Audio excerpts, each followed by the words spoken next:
വിജയകുമാർ കൂടി ചെയ്യുന്നുണ്ട് ന്യൂസ് ഡെസ്കിൽ നിന്നും. വിജയകുമാർ, ഒരുപക്ഷെ ചരിത്രത്തിൽ ആദ്യമായിട്ടാണ് അമ്മയ്ക്ക് ഈ രീതിയിലുള്ള ഒരു പ്രതിസന്ധി, ഒരു വലിയ ആരോപണത്തിന് പിന്നാലെ ഈ രീതിയിലുള്ള കൂട്ടരാജി, അങ്ങനെ ഒരു എക്സിക്യൂട്ടീവ് കമ്മിറ്റി തന്നെ ഇല്ലാതാവുന്ന സ്ഥിതി, അഡ്ഹോ കമ്മിറ്റിയിലേക്ക് ഭരണം പോകുന്നു. അങ്ങനെ ആടി ഉലഞ്ഞിരിക്കുകയാണ് ആ സംഘടനയും അതുമായി ബന്ധപ്പെട്ട സിനിമാ മേഖല ഒന്നാകെ. അപ്പോൾ ഇങ്ങനൊരു തീരുമാനം അത് ഈ ഘട്ടത്തിൽ എന്തുകൊണ്ടുണ്ടായി? മോഹൻലാൽ എടുത്ത തീരുമാനമാണ് എന്നാണ് ഇപ്പോൾ വിഷ്ണു സുരേഷ് അടക്കം പറയുന്നത്. അപ്പോൾ ഏത് സാഹചര്യത്തിലാണ് ഈ തീരുമാനത്തിലേക്ക് മോഹൻലാൽ അടക്കമുള്ള എക്സിക്യൂട്ടീവ് അംഗങ്ങൾ എത്തിയത്? പ്രജിൻ, നമുക്കറിയാം ഹേമ കമ്മിറ്റി റിപ്പോർട്ട് പുറത്തു വന്ന ദിവസം, അത് വിവരാവകാശ നിയമപ്രകാരം പുറത്തുവിട്ട ദിവസം, അന്ന് താരസംഘടനയുടെ ഒരു പ്രതികരണം ഉണ്ടാകുമോ എന്നറിയാൻ മാധ്യമങ്ങൾ നോക്കി. ആ ഘട്ടത്തിൽ സിദ്ദിഖാണ് മാധ്യമങ്ങൾക്ക് മുൻപാകെ വന്ന് ഞങ്ങൾ ഇത് പഠിക്കാതെ പ്രതികരിക്കാൻ കഴിയില്ല, അത് പഠിച്ചതിന് ശേഷം അതിൽ പ്രതികരണം നടത്താമെന്ന് പറയുന്നു. അതിനുശേഷം ദിവസങ്ങൾ കഴിഞ്ഞിട്ടാണ് പിന്നീട് സിദ്ദിഖ് ഒരു വാർത്താ സമ്മേളനം നടത്തുക. വാർത്താ സമ്മേളനത്തിലൊക്കെ സിദ്ദിഖ് താരസംഘടനയും മറ്റു പ്രമുഖികളൊക്കെ വലിയ ആത്മവിശ്വാസത്തിൽ തന്നെയായിരുന്നു, അവർക്ക് ബുദ്ധിമുട്ടുണ്ടാകില്ല എന്ന മട്ടിലൊക്കെ തന്നെയായിരുന്നു അവരുടെ പ്രതികരണം. പക്ഷേ കാര്യങ്ങൾ അനുനിമിഷം മാറി മറിയുന്നതാണ് നമ്മൾ കണ്ടത്. സിദ്ദിഖിനെതിരെ അതിഗുരുതരമായ ആരോപണം ഒരു അഭിനേത്രി പൊതുവേദിയിൽ ഉയർത്തുന്നു. അതിനുശേഷം അതിന്മേൽ വലിയ ചർച്ചകൾ നടക്കുന്നു. തൊട്ടു പിന്നാലെ കൂടുതൽ താരങ്ങൾക്കെതിരെ വനിതാ ചലച്ചിത്ര പ്രവർത്തകരുടെ പ്രതികരണങ്ങൾ ഉണ്ടാകുന്നു. അതിൽ പലതും പോലീസിലേക്ക് എത്തുന്നു. ഏതാണ്ട് താരസംഘടനയുടെ എക്സിക്യൂട്ടീവ് കമ്മിറ്റിയിൽ ഒട്ടുമിക്ക പേരും ഇതുപോലെ ആരോപണ നിഴലിലാകുന്ന സാഹചര്യം ഉണ്ടാകുന്നു. യഥാർത്ഥത്തിൽ ഇതോടുകൂടിയാണ് താരസംഘടനയ്ക്കകത്ത് വലിയ ഭിന്നത ഈ വിഷയത്തിലുണ്ട് എന്ന വിവരം പുറത്തു വരുന്നത്. സിദ്ദിഖ് വാർത്താ സമ്മേളനം നടത്തിയ ആ ദിവസം തന്നെ തിരുവനന്തപുരത്ത് ജഗദീഷ് മാധ്യമങ്ങളെ കണ്ട് ഈ മട്ടിലായിരുന്നില്ല കാര്യങ്ങൾ, പ്രതികരിക്കാൻ വൈകി, അതിന് സംഘടനയ്ക്ക് വേണ്ടി ക്ഷമ ചോദിക്കുന്നു പൊതുസമൂഹത്തോടെന്ന് പറഞ്ഞാണ് അന്ന് ജഗദീഷ് വാർത്താ സമ്മേളനം തുടങ്ങിയത് തന്നെ. പിന്നീട് ഇക്കാര്യത്തിൽ ഇതിൽ നിയമ നടപടി സ്വീകരിക്കേണ്ട കാര്യം, ആരെയും സംരക്ഷിക്കില്ല എന്നതടക്കം മറ്റൊരു നിലപാടാണ് ജഗദീഷ് പുറത്തു പറഞ്ഞത്. ജഗദീഷിൻ്റെ നിലപാടിനോട്, അദ്ദേഹത്തിൻ്റെ വാക്കുകൾക്ക് വലിയ പിന്തുണ ഈ സംഘടനയ്ക്കകത്തെ വനിതാ പ്രവർത്തകരിൽ നിന്നുണ്ടായി എന്നാണ് പിന്നീട് നമ്മൾ മനസ്സിലാക്കുന്നത്. പുറത്തു വന്നില്ലെങ്കിൽ പോലും പലരും ജഗദീഷിനെ വിളിച്ചല്ലെങ്കിൽ ജഗദീഷിൻ്റെ നിലപാടാണ് അവർക്ക് സ്വീകാര്യമെന്നവർ പലരും അഭിപ്രായം അറിയിച്ചു എന്ന വിവരങ്ങൾ പുറത്തു വന്നിരുന്നു. 2 ദിവസം കഴിഞ്ഞാണ് ഉർവശി ചെന്നൈയിൽ മാധ്യമങ്ങളെ കണ്ടത്. ഉർവശി യഥാർത്ഥത്തിൽ അമ്മയുടെ ഇക്കാര്യത്തിലെ നിലപാടിനെ നഖശിതാന്തം എതിർക്കുകയായിരുന്നു. ഉർവശി പറഞ്ഞത് അഴകൊഴുമ്പൻ നിലപാടല്ല, ഒഴുക്കൻ മട്ടിലുള്ള പ്രതികരണങ്ങളല്ല, എന്താണ് താരസംഘടന ഇതിൽ ചെയ്യാൻ പോകുന്നത് എന്ന് വ്യക്തമാക്കണമെന്ന് അറിയിക്കുകയായിരുന്നു. അതോടുകൂടി പിടിച്ചു നിൽക്കാൻ കഴിയാത്ത തരത്തിലേക്ക് ഈ സംഘടനയിൽ വലിയ ഭിന്നതയുണ്ട് എന്ന് പുറത്തു വരികയായിരുന്നു. അതുതന്നെയാണ് പിന്നീടുള്ള ദിവസങ്ങളിൽ കണ്ടത്. യഥാർത്ഥത്തിൽ ഇപ്പോൾ എക്സിക്യൂട്ടീവ് കമ്മിറ്റി പിരിച്ചുവിട്ടു അല്ലെങ്കിൽ എല്ലാവരും രാജിവെച്ചു എന്ന് പറയുന്നത് ഒരു ഔദാര്യമല്ല, അതിലേക്ക് കാര്യങ്ങൾ എത്തിയതാണ് അല്ലെങ്കിൽ എത്തിച്ചതാണ് ഈ വനിതാ പ്രവർത്തകരുടെ, ചലച്ചിത്ര മേഖലയിലെ വനിതാ പ്രവർത്തകരുടെ ഏതാണ്ട് അതിലൊരു വലിയ വിഭാഗം ഇക്കാര്യത്തിൽ വലിയ അന്വേഷണം വേണം, സംഘടന ഇക്കാര്യത്തിൽ ഒഴുക്കൻ മട്ടിലല്ല നിലകൊള്ളേണ്ടത് എന്ന് പറഞ്ഞു. ഇന്നലെ പൃഥ്വിരാജിൻ്റെ പ്രതികരണം നമ്മൾ കണ്ടതാണ്. അങ്ങനെ ആ നിലയിൽ പ്രതികരിക്കുന്നവർക്ക് വലിയ പിന്തുണ കൂടുന്നു താരസംഘടനയിൽ എന്നുകൂടി വ്യക്തമാവുകയാണ്. ഒട്ടുമിക്ക പേരും ആരോപണങ്ങളുടെ നിഴലിൽ നിൽക്കുന്നു. തന്നെയുമല്ല, പലതും FIRലേക്ക് പോകുന്നു. സർക്കാർ ഒരു സമിതിയെ, ഒരു പ്രത്യേക അന്വേഷണ സംഘത്തെ ഇതിൻ്റെ കേസ് ഏൽപ്പിക്കുന്നു. അപ്പോൾ കാര്യങ്ങൾ ഏതെങ്കിലും സൂപ്പർ താരത്തിൻ്റെയോ ഒന്നും കൈപ്പിടിയിൽ ഒതുങ്ങില്ല, അതിനപ്പുറത്തേക്ക് നിയമപരമായ ഇടപെടലിലേക്ക് കാര്യങ്ങൾ പോകുന്നു എന്നുമല്ല. നോക്കുക, ഇപ്പോൾ ഹേമ കമ്മിറ്റി റിപ്പോർട്ടിലെ കാര്യങ്ങളൊന്നും, എന്താണ് അവിടെ മൊഴികൾ, ആർക്കെതിരെയൊക്കെയാണെന്ന കാര്യങ്ങളൊന്നും നമുക്കറിയില്ല. അത് പുറത്തു വന്നിട്ടുമില്ല.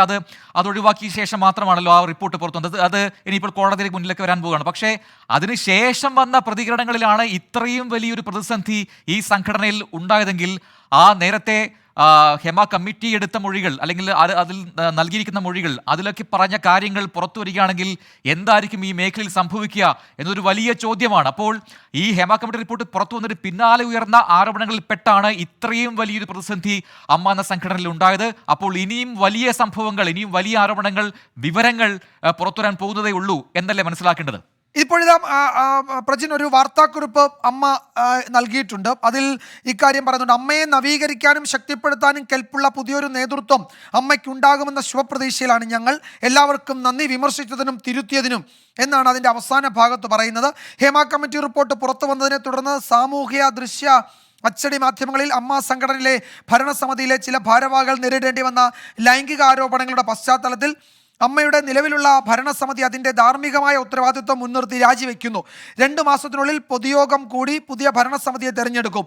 അമ്മ 1-ാം തീയതി നൽകുന്ന കൈനീട്ടവും ആരോഗ്യ ചികിത്സയ്ക്ക് നൽകിപ്പോരുന്ന സഹായവും അമ്മയുടെ സമാദരണീയരായ അംഗങ്ങൾക്ക് തടസ്സം കൂടാതെ ലഭ്യമാക്കാനും പൊതുയോഗം വരെ ഓഫീസ് പ്രവർത്തനങ്ങൾ ഏകോപിപ്പിക്കാനും നിലവിലുള്ള ഭരണസമിതി താൽക്കാലിക സംവിധാനമായി തുടരും എന്നാണ് വാർത്താക്കുറിപ്പിൽ ഇപ്പോൾ അറിയിച്ചിരിക്കുന്നത്. അപ്പോൾ ഈ ധാർമ്മിക ഉത്തരവാദിത്തം ഏറ്റെടുത്ത് രാജിവെക്കുന്നു. മോഹൻലാൽ അടക്കമുള്ളവർ പറയുന്നു. പൊതുയോഗം ചേരുന്നു, പുതിയ ഭരണസമിതി വരാൻ പോകുന്നു.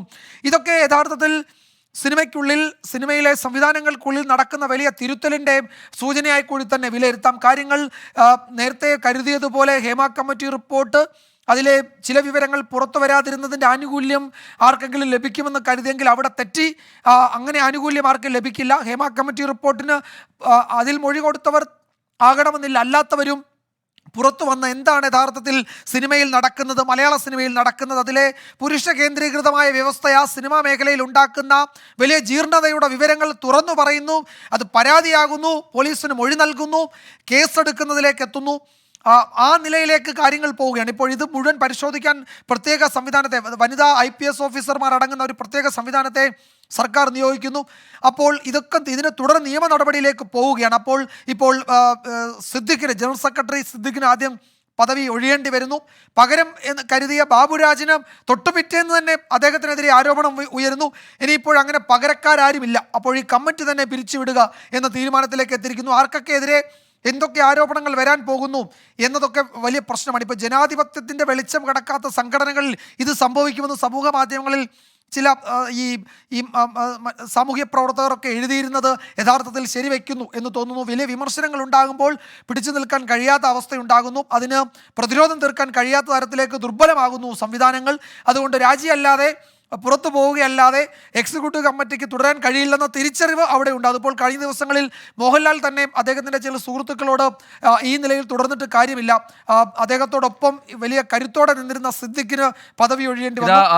വിജയകുമാർ, മറ്റൊരു അപ്ഡേറ്റോടെ വരുന്നു. ഇപ്പോൾ ഓൺലൈൻ യോഗം പൂർണ്ണമായി തീർന്നിട്ടുണ്ട്, അവസാനിച്ചിട്ടുണ്ട്. വികാരാധീനായി മോഹൻലാൽ പ്രതികരിച്ചിരിക്കുന്നു എന്ന വാർത്ത കൂടി ഇപ്പോൾ പുറത്തു വരുന്നു. താൻ നേതൃത്വത്തിൽ ഇരുന്നപ്പോൾ ഉണ്ടായ വിവാദങ്ങൾ മനസ്സ് വേദനിപ്പിച്ചുവെന്ന് ആ യോഗത്തിൽ മോഹൻലാൽ നിലപാട് വ്യക്തമാക്കി എന്നുകൂടി ഈ ഘട്ടത്തിൽ അറിയാൻ കഴിയുന്നുണ്ട്. ഏറ്റവും പുതുതായി വന്ന ഒരു കമ്മിറ്റി അത് ഈ രീതിയിൽ പിരിച്ചുവിടേണ്ട ഒരു അവസ്ഥയുണ്ടായി. ആ രീതിയിലാണ് ഇപ്പോൾ മോഹൻലാലിന്റെ പ്രതികരണം വരികയും ചെയ്യുന്നത്. വികാരാധനായാണ് മോഹൻലാൽ ആ യോഗത്തിൽ പ്രതികരിച്ചത് എന്ന് കൂടി അറിയാൻ കഴിയുന്നു. എസ് വിജയകുമാർ തുടരുന്നുണ്ട്. വിജയകുമാർ, ഇനിയിപ്പോൾ നേതൃനിരയിലേക്ക് ആരെയായിരിക്കും അംഗീകരിക്കുക എന്നതൊരു വലിയ ചോദ്യമാണ്. നിലവിലെ എക്സിക്യൂട്ടീവ് കമ്മിറ്റിയിൽ തന്നെയുള്ള അംഗങ്ങളെ അല്ലെങ്കിൽ ആരെങ്കിലും ഒരാളെ ജനറൽ സെക്രട്ടറിയാക്കി മാറ്റി ഈ പ്രശ്നം ആ രീതിയിൽ ഒതുക്കാം അല്ലെങ്കിൽ മാറ്റാം എന്നൊക്കെയുള്ള നീക്കങ്ങൾ അണിയറിൽ നടന്നിരുന്നു. പക്ഷേ അതിലൊന്നും നിന്നില്ല ഈ കാര്യം. ആ ഭരണസമിതി ഒന്നാകെ പിരിച്ചുവിടുന്നു.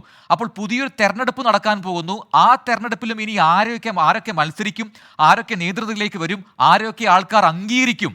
ഇതൊരു വലിയ ചോദ്യമല്ലേ വിജയകുമാർ? ഉറപ്പായും. ഇനി എന്താണ് ആ സംഘടനയിൽ നടക്കാൻ പോകുന്നത്? അപ്പോൾ വനിതാ പ്രവർത്തകർ അതിൻ്റെ തലപ്പത്തേക്ക് വരട്ടെ എന്നൊക്കെയുള്ള നിർദ്ദേശങ്ങൾ നേരത്തെ ഉയർന്നു വന്നതാണ്.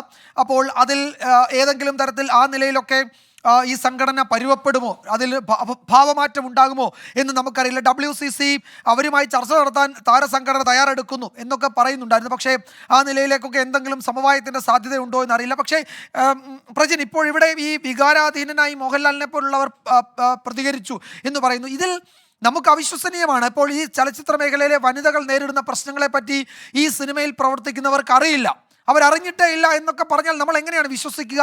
എനിക്ക് തോന്നുന്നില്ല ഇപ്പോൾ മോഹൻലാലോ അല്ലെങ്കിൽ മമ്മൂട്ടിയോ അതല്ലെങ്കിൽ ആ സംഘടനയുടെ തലപ്പത്ത് അതിനെ നയിക്കുന്നവർ, അതിലെ പ്രധാനപ്പെട്ട ആളുകളൊന്നും ഈ സിനിമാ മേഖലയിൽ വനിതകൾ, അതിലെ ചലച്ചിത്ര പ്രവർത്തകരായ വനിതകൾ ഇത്തരം പ്രതിസന്ധി നേരിട്ടു എന്നവരാരും ഇതുവരെ അറിഞ്ഞിട്ടേ ഇല്ല എന്നുള്ളത് നമ്മൾ എങ്ങനെയാണ് വിശ്വസിക്കുക? കാരണം ഇതിൽ ഇപ്പോൾ 2006 ലഭിച്ച ഒരു പരാതിയിൽ ഒരു നടപടിയും ഉണ്ടായില്ല എന്ന് 2024 അന്നത്തെ ഇപ്പോൾ രാജിവെച്ചൊഴിഞ്ഞ ജനറൽ സെക്രട്ടറി സിദ്ദിഖ് പറഞ്ഞത് അന്നത് പരിഗണിക്കാതെ പോയത് എൻ്റെ ഭാഗത്തുണ്ടായ, ഞങ്ങളത് അറിയാതെ പോയത് ഞങ്ങളുടെ വീഴ്ചയാണ് എന്ന് അദ്ദേഹം പറഞ്ഞു. അപ്പോൾ പരാതി ലഭിക്കാത്തത് കൊണ്ടല്ല. ഇപ്പോൾ പലരും പറയുന്നുണ്ട് പരാതി നൽകിയിട്ട് ഒരു നടപടിയും ഉണ്ടായില്ല, അതിന്മേൽ എന്തെങ്കിലും നടപടി എടുത്തോ എന്ന് പരാതി നൽകിയവരെ ഈ താരസംഘടന അറിയിച്ചിട്ടേ ഇല്ല എന്ന് പറയുന്നു. അപ്പോൾ ഇതറിഞ്ഞിട്ടില്ലായിരുന്നു, ഞങ്ങൾക്കറിയില്ലായിരുന്നു, ഞങ്ങൾ അജ്ഞരായിരുന്നു, ഞങ്ങളുടെ അടുത്ത് ആരും പറഞ്ഞില്ല എന്നൊക്കെ പറയുന്നതിൻ്റെ വിശ്വാസ്യത തന്നെ ഇവിടെ ചോദ്യം ചെയ്യപ്പെടുകയാണ്. ഇപ്പോൾ പലരും പുറത്തു വന്ന് പറയുന്നുണ്ടല്ലോ, സംഘടനയിൽ പറഞ്ഞിട്ട് അതിൽ നടപടി ഉണ്ടായില്ല, ഒത്തുതീർപ്പ് സമവായത്തെ പറ്റിയൊക്കെയാണ് അവിടെയും കേട്ടത്. അപ്പോൾ ഈ ഹേമ കമ്മിറ്റി തന്നെ അതിൻ്റെ റിപ്പോർട്ടിൽ പറയുന്നുണ്ട്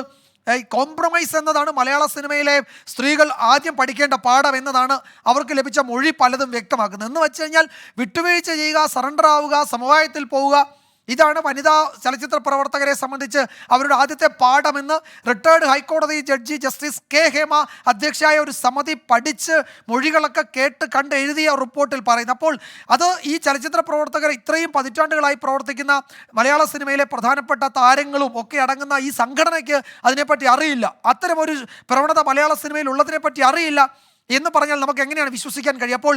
ഇപ്പോൾ ഈ വികാരാധീനനായി മോഹൻലാൽ പ്രതികരിച്ചു എന്ന് പറയുമ്പോൾ ഇപ്പോഴത്തെ സാഹചര്യങ്ങളിൽ മാത്രമല്ല, അതിനു മുമ്പ് നടന്ന കാര്യങ്ങളെപ്പറ്റി അദ്ദേഹം ലെവലേശം അദ്ദേഹത്തിന് അതിനെപ്പറ്റി അറിയില്ലായിരുന്നു എന്നത് നമുക്ക് എങ്ങനെയാണ് വിശ്വസിക്കാൻ കഴിയുക എന്ന ചോദ്യമൊക്കെ ഉയരുന്നുണ്ട്. എന്തായാലും ആ സംഘടനയിൽ ഇപ്പോൾ വാർത്താക്കുറിപ്പ് അനുസരിച്ചാണെങ്കിൽ ഒരു പക്ഷേ അമ്മയെ നവീകരിക്കാനും ശക്തിപ്പെടുത്താനും കെൽപ്പുള്ള പുതിയൊരു നേതൃത്വം അമ്മയ്ക്കുണ്ടാകുമെന്ന ശുഭപ്രതീക്ഷ.